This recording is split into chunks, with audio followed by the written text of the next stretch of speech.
არ არსებობს საიდუმლო, რომელიც არ გაიხსნას. არ არსებობს დაფარული, რომელიც არ გაცხადდეს. გადაცემა X კოდი რადიო იმედის ეთერში. მიშა მიმინოშულთან ერთად.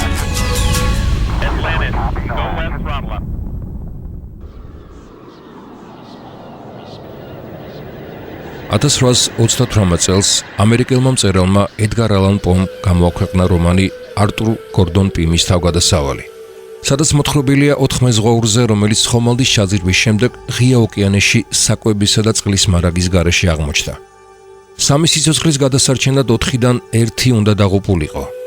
გავიდა 40 წელი და რომანის სიუჟეტში აღწერილი საშინელი კანიბალიზმის ისტორია ყველა წვრილმანის დაცვით ცხადში ახდა. განსაცვიფერებელია ისიც, რომ დაზარალებული სახელი და გვარი ემთხვევა რომანის მთავარ გმირს, რიჩარდ პარკერს. მომავლის ჭვრეტის საოცარი უნარი გამოავლინა ასევე ინგლისელმა მწერალმა მორგან რობერტსონმა, რომელმაც ტიტანიკის ტრაგედიამდე 14 წლით ადრე დეტალურად აღწერა ამ კატასტროფის ყველა წვრილმანი, რომანში ტიტანის დაღუპვა. ერთმანეთს ემთხვეოდა ლაინერის რეისის განრიგი, ტრაგედიის ადგილი, დრო და მიზეზი, მგზავრების რაოდენობა, ის რომ ხომალდზე არ იყო საკმარისი სამაშველო ნავი ყველა ადამიანის გადასარჩენად, რომ არაფერი თქვათ დაღუპული ხომალდების სახელწოდებაზე, ტიტანი და ტიტანიკი. იდენტურია ამ ხომალდების ტექნიკური მონაცემების აღწერილობაც. წარმოუდგენელია კიდევ ერთი ინგლისელი მწერალი ქალბატონის მარია კორელის წინასწარმეტყველება, რომელმაც თავის რომანში საიდუმლო ძალა დეტალურად აღწერა ბირთვული იარაღის გამოყენების ფაქტი და ლოკაცია.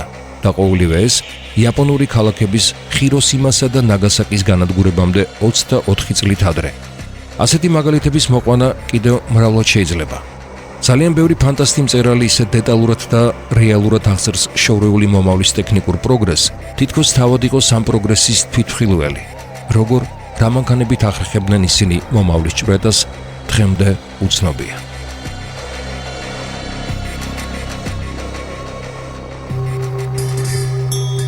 ამოუცნობი, ამოუხსნელი, დამალული, შენიღბული.